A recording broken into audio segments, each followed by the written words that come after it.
Hello, everybody. My name is Steph Cox. For those of you who don't know me, I teach UF 100 and first year writing.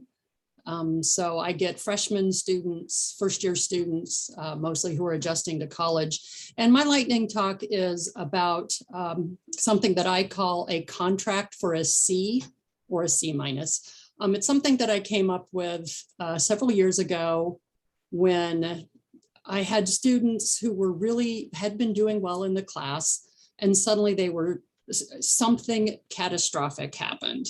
And they were like, oh, I don't think I'm going to be able to finish the class.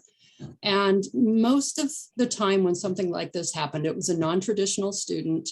It was often something family related, like a pregnancy or childbirth issue, or often caring for like a family member who had been suddenly diagnosed with, a really terrible diagnosis or something like that. Something really catastrophic has happened.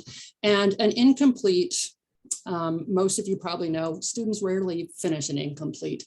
And sometimes this happens before the withdrawal date or before the last 3 weeks when an incomplete is really valid.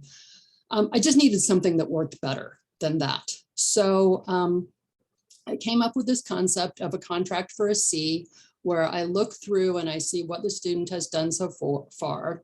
I look through the course outcomes and I figure out what the student has already done to meet course outcomes and what the minimum level of work they need to do to meet the course outcomes adequately.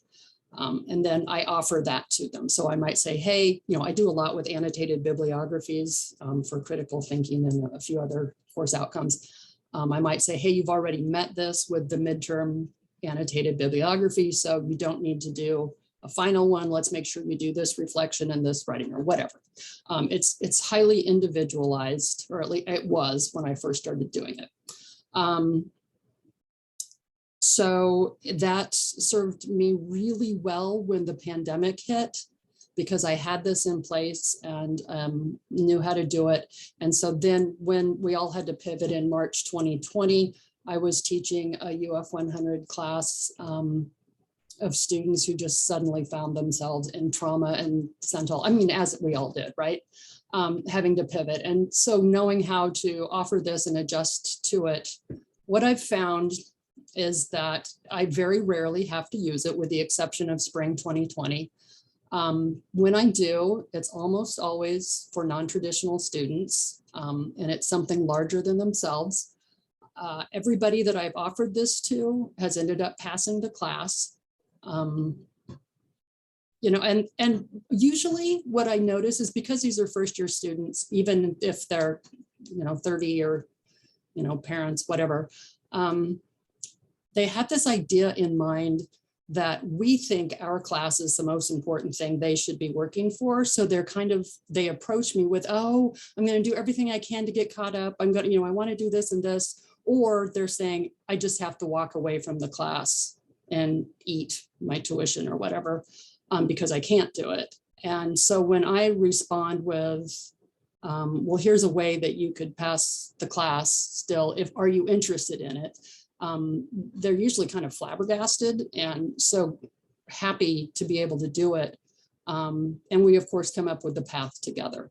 So anyway, that's my 4 minutes, I guess, of, I'll give somebody else my extra minute, of contract for a C. I have a Google Doc I'm happy to share. I'll paste that into the chat if anyone wants to use it. It has some template language that I use for email, which or just some example emails anyone is welcome to steal, because that's what teaching is all about, stealing great ideas from your colleagues.